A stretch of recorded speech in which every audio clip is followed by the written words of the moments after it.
taking notes from nobody. Your superstars have off games. Follow us on social media at Celtics Talk Weekly. How's it going, everybody? Welcome in, boys, to Celtics Postgame Live. I am your host, Robbie Tain. I am with my co-host, Ian Angelo, as the Boston Celtics take down the Golden State Warriors 120-108 in Game 1 of the NBA Finals. Coming with that energy for Game 1, Celtics steal Game 1. I will say that. Steal Game 1 from the Golden State Warriors here as they take a 1-0 series lead against Golden State in the NBA Finals. Ian, initial thoughts, reactions, comments on the game. Obviously, it was a hype fourth quarter. Let me know how you're thinking. Let's go! Man, what have they been saying? The Celtics have not been able to close out games. They've not been able to come back. They've not been able to do it in the fourth quarter. The first three quarters, we don't have to talk about that right now. The fourth quarter, that was absolutely insane. I've never seen the Celtics turn it on like that. They won the fourth quarter 40-16. Yeah. 40-16. It was a beatdown.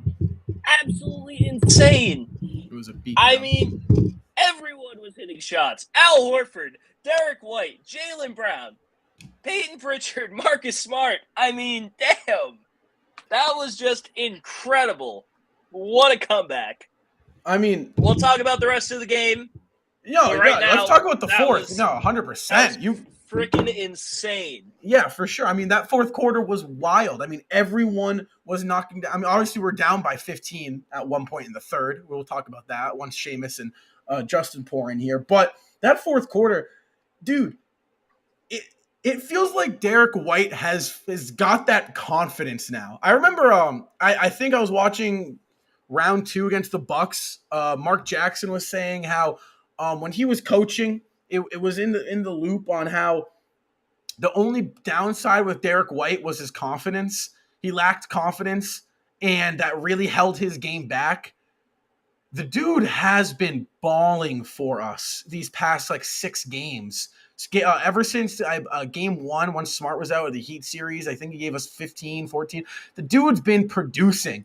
21 tonight. The man's been knocking down a shot. Obviously hit that huge 3 with the shot clock winding down to tie the game up for the Celtics. I mean, how big was Derrick White tonight, Ian?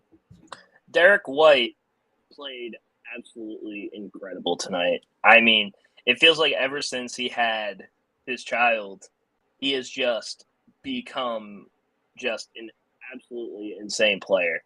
I mean, we always knew Derrick White, was kind of like this guy. This is kind of the guy he was in San Antonio, where he was just able to hit shots and play great defense. I didn't know he was able to hit shots like that.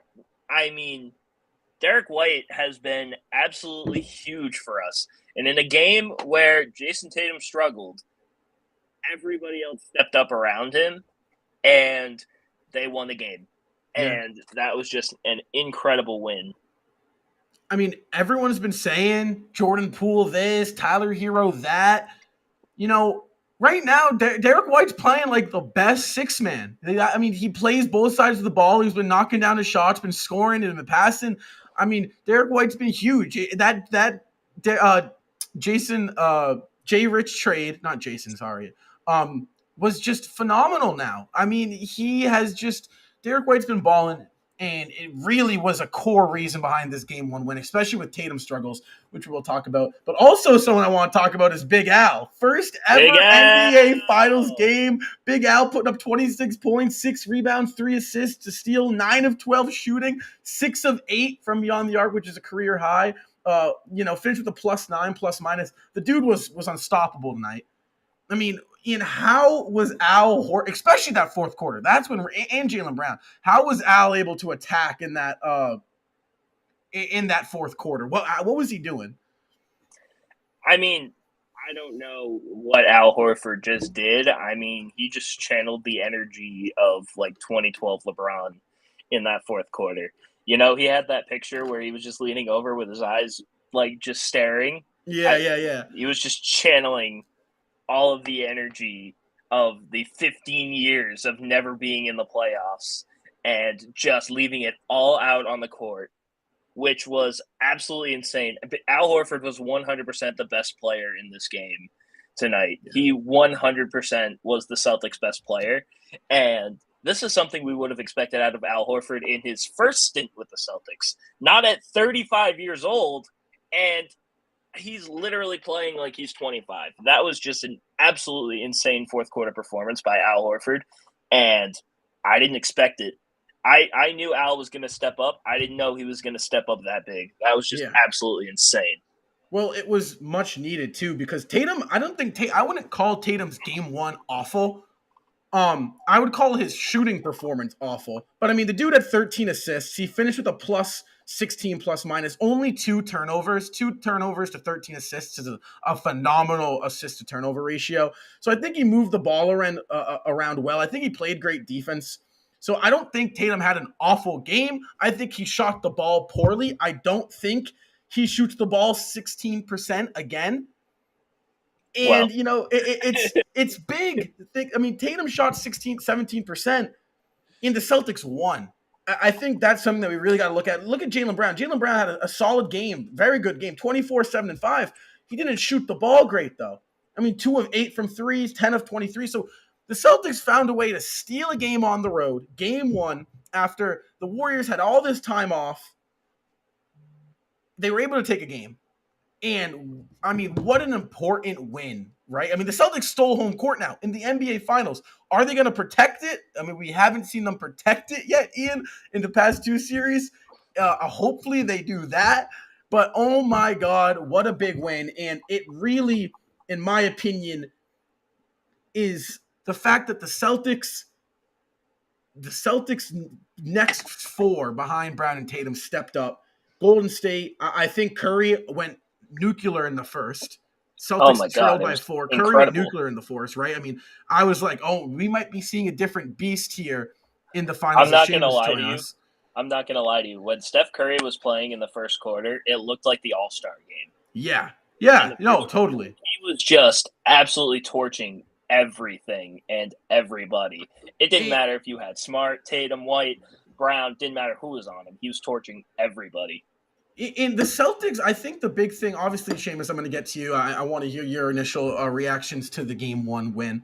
But it kind of felt like the Warriors were never able to put us away. They'd go up by 10. We'd come crawling right back and tie the game up. They'd go back up 8 and would come crawling back.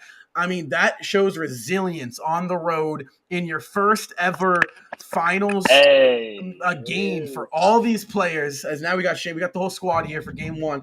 Jeez, I mean, that shows resilience from your team to be down 15 in the third. None of these guys have played a finals game. The other team has had 123 games of experience. They come out, they find a way to rally back. Horford balled out. Seamus, Justin, let me hear it from you guys. How are you feeling after this game one win? How did the C's do it? We are inching towards a territory that we do not know.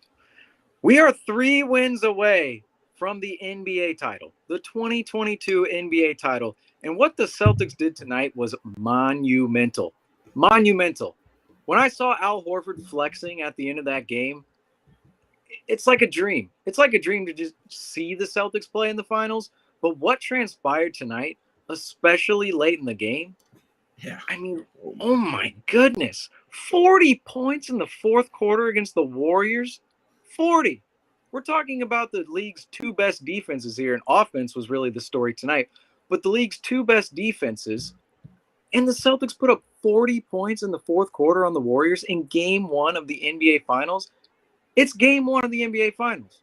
The Warriors are one of the best teams in NBA history at winning game 1s. And tonight the Celtics, blow after blow. It looked like many times the Warriors were going to run away with that game. The first quarter, the third quarter, they went into the fourth quarter up 12. And at that point, the Celtics, they made it relatively close for themselves. But at that point, you were going, yikes. And in the fourth quarter, the Celtics, I believe they hit 9 threes. They might have hit more than that. It's the 9 first threes, 7 in a row. Yeah, the first 7 in a row. They started 7 of 7 from the field in the fourth quarter and absolutely dominated that entire period. I can't even fathom. This feels like a dream. The Celtics just went into Golden State, took punch after punch after punch, and responded late in the fourth quarter with one of the most dominant quarters they've had all season long. I mean, we're in the finals, folks. We're in the finals. Al Horford, we're in the finals. Derrick White, we're in the finals. Tatum, he didn't have a great game tonight, but we escaped that with the win in Golden State. I'll let you guys take it away. I'm on top of the moon. Well, Justin, let me hear from you, Justin. How are you feeling right now? How did the C's pull that off? Can I be honest with you? Jaylen Brown and the Celtics played aggressive in that second quarter. They stopped settling for a lot of three-pointers. And I'm going to be honest with you. I have full-blown confidence in this team on the road. I mean, these guys are the definition of road warriors. 8 of their now 13 playoff wins have been on the road. If that's correct, I'm pretty sure. Or something like that. Yeah, you got that. Boston had given Miami their first home loss of their postseason back in the Eastern Conference Finals. Now, this was Golden State's first home loss in the whole postseason. And to, kind of piggyback off of Seamus's point, putting up 40 points in a quarter is not easy at all, but especially when Golden State is one of the top defensive teams in the entire NBA, let alone Western Conference, in the entire NBA and the entire postseason. These guys are the real deal. We saw a huge collapse in the third quarter in Game 1 against the Miami Heat. We saw a huge quarter collapse in the fourth quarter with 10 minutes left in Game 5 against the Milwaukee Bucks in the semifinals. This was the total opposite for the Celtics. This time, the Celtics weren't the team to collapse, and they just so happened to prevail Game 1 of the NBA Finals, rather. I'm so used to saying Eastern Conference Finals all these years. And I also want to mention really quick, Derrick White. Yeah. Huge mention, Derrick White. And this hasn't been, this is no surprise. He hit his shots. He hit his open shots. The only difference was he hit his shots. He's had these shots.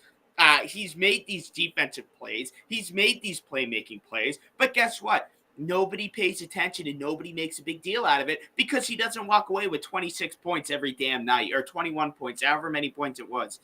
And huge props to Derrick White and Al Horford as well. I'm kind of getting sick and tired of giving Al Horford his flowers because it's every freaking night. It's every night, and he's just now starting to get the recognition for it. But huge Game 2 comes Sunday. I'm sure we'll dive into that a little bit later. But Game 1 win, Rob, you know me and my Game 1 wins. I love to make statements, and this one right here was huge. Game 1 against Brooklyn, you barely scraped by. Game 1 against Milwaukee, you actually got blown out on your home court. Game 1 against Miami, you got whopped in that third quarter. Yeah. This one meant a lot to me. Yeah, I feel like this was a game I was fully okay and prepared to lose. Golden State had the rest. Boston obviously just played in back-to-back, grueling, long, rough Game 7 series. They come in tonight on the road. They got to fly to Cali, to San Fran. That's a long trip. They had a little 3-day break. Rob Will hobbled one leg. Smart came out and said in a postgame that this ankle injury is serious. He will play, but it's serious. And they just found a way to win. And I think that's the most important thing in the now NBA Finals, but in the playoffs, is when you're on the road, you have to find a way to win. It doesn't have to be pretty on the road, in my opinion. I just think you have to find a way to will together a couple of road wins. 1 or 2. If you can protect home court here, the NBA Finals is yours. If the Celtics can win at their home court, which I would expect this Golden State team to not bend, and this series is nowhere close to over. However, the Celtics now got the job done on the road. They have an opportunity, in my opinion, to end the series Sunday night in Game 2. If Boston takes both games on the road, this series could potentially be over. And obviously, I'm not saying that's going to happen, but that's the position they successfully put themselves in after I thought expected this to be a loss tonight, guys. So props to the C's. They put themselves in a phenomenal position against the now 6-time NBA Finals appearance Golden State Warriors. But guys, I can't stress enough something I want to talk I want to talk about Jason Tatum because he, like I said, he did not shoot the ball well at all, but he was still a positive being on the court. He was still contributing at a very high level. 13 assists is, I want to say, is that his career high? It's got to be. I think it's his. I think his previous career high was 12. So the man in the game one came out and shot the ball poorly, awful, 17%, god awful. This will be his worst shooting game all series, or God, I hope so. It is because it can't get much worse than 17%. But the dude still had a career night, 13 assists. That's what being the best player on a championship team looks like. When you knew that they're going to throw defense, what the best they had at you on defense. So you come out and you drop dimes. You get your teammates involved, guys. How big was Tatum tonight in the passing department? I mean, honestly, truthfully, if you go back to last year, this Jason Tatum, the Celtics would have lost this game with last year's Jason Tatum. Tatum's ability and the development that he's made to become a facilitator and to become a playmaker is absolutely incredible. Like you said, Jason Tatum literally could not hit water if he fell out of a boat tonight when it came to shooting the basketball. He could not hit the broadside of a barn. But when it came to, just being a positive on the court, he played great defense. And when it came to finding the right pass, anytime he would get double teamed or really just in general, he was able to do it. And this is the development out of Jason Tatum. And if the Celtics can do this in a game where Jason Tatum shot 17% from the field, I mean, what's going to happen if Jason Tatum is able to find it? I mean, it's just the fact that Jason Tatum's been able to improve on his game so much in so little time, really, because even in the beginning of the year, Tatum wasn't doing this. So the fact that he's been able to improve so much is absolutely incredible. And without his playmaking tonight, the Celtics might not have been in the situation that they were in. Absolutely. Yeah. Jason Tatum tonight, we've talked about this many times this season with Tatum, and we even discussed it with other stars too.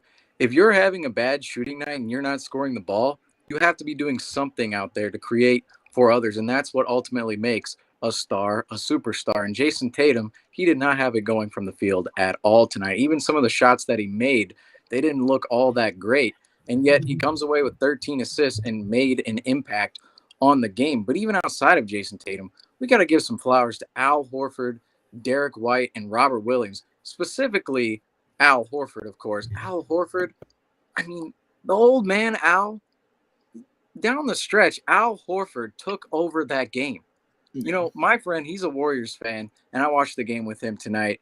And after the game, I said to him, a couple of years ago, when you were facing prime LeBron in the finals, did you ever think that Al Horford would be cooking you in the finals one day? And of course, the answer is no, because Al Horford, he was absolutely insane down the stretch. And his counterpart in the front court, Robert Williams tonight, Rob was not healthy at all.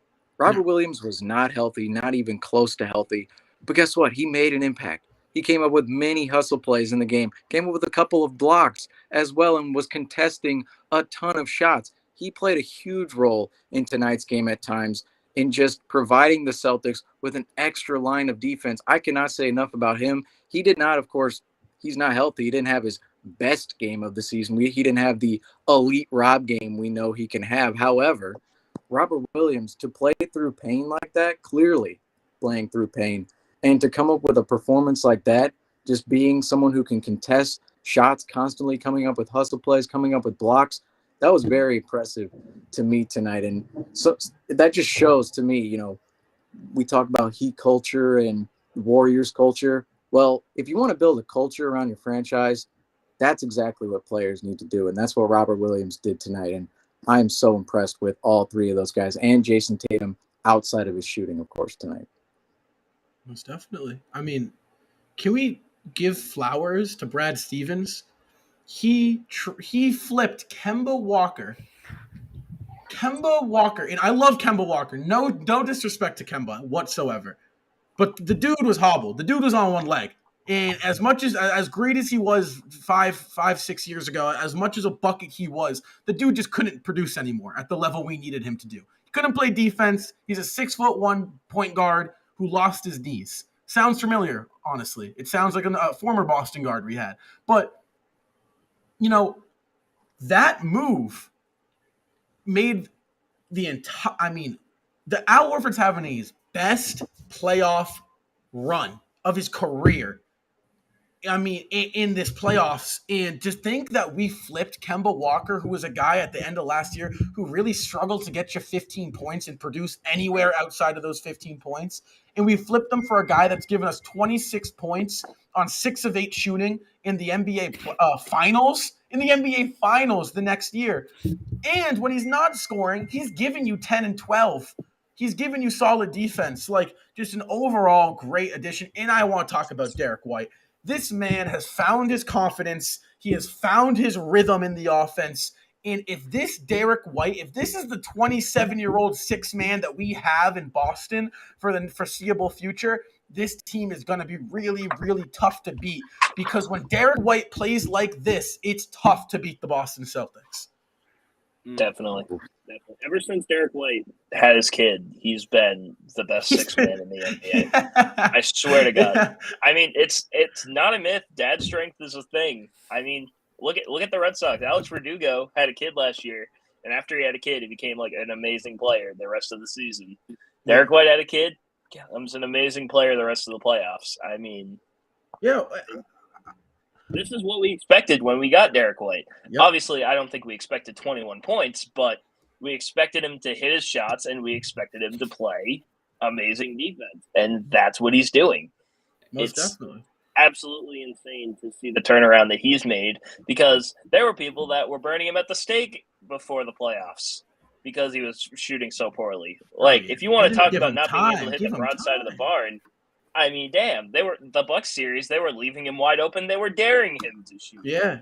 So the fact that Derrick White's been able to turn it around, he's become more aggressive. He's been able to become basically a part of the team.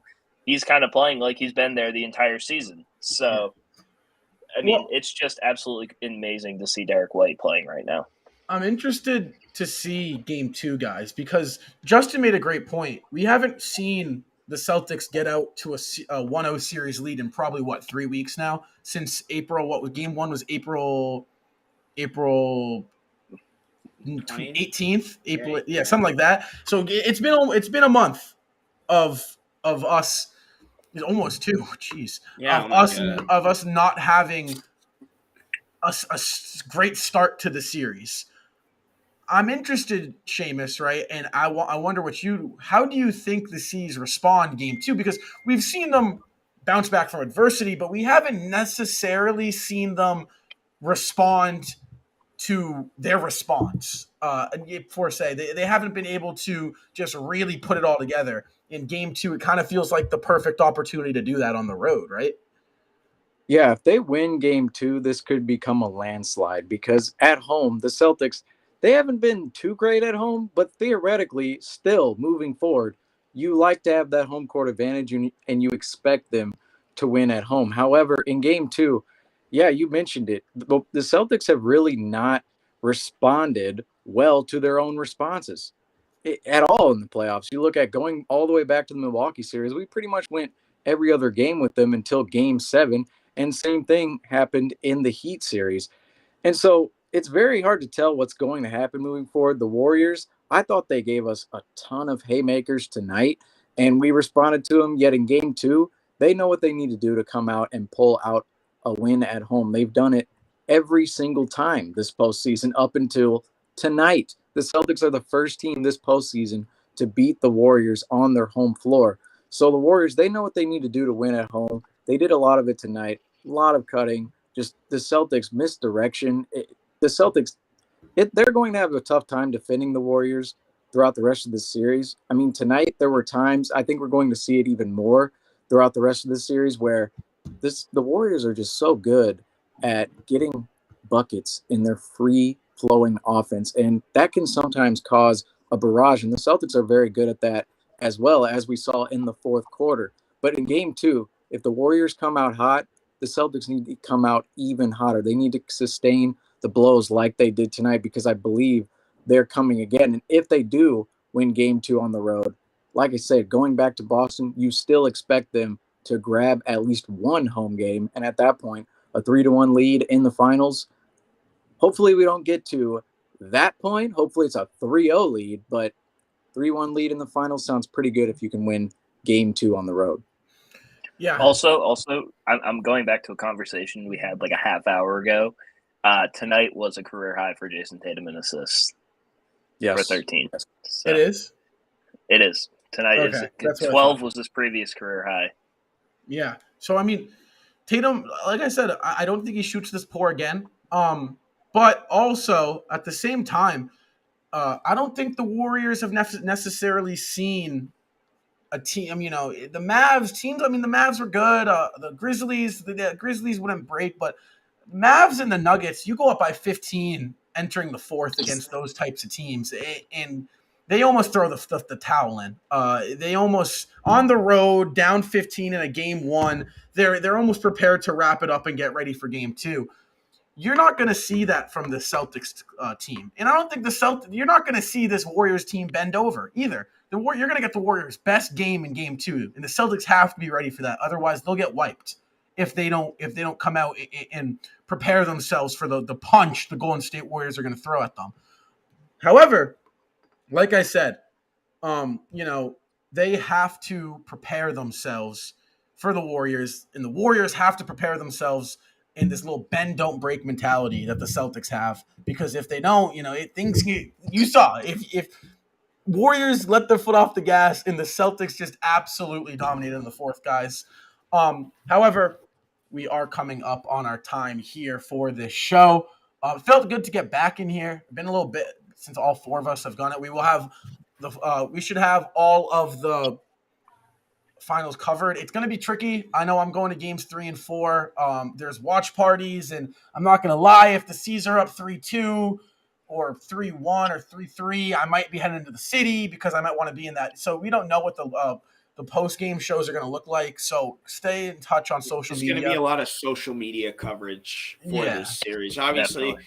We're going to have like a big series finale and everything like that. But like post-game shows are like not guaranteed. But obviously, if we're going to try our best to get them out, but like don't sit here all day waiting for it. If anything, I'd say your best bet is we're going to be very active on all of our social medias and Celtics Talk Weekly social media. So stay tuned for that. I would expect the road games. We should have all the road games for sure. Games 1, 2, and 5. Just 3, 4, and 6. 1, 2, and 7. We don't know how long this is. But the home games, just like I said, stay in touch with us on social media. We'll let you guys know whether we might do it the next day. We might do it, so you'll find out.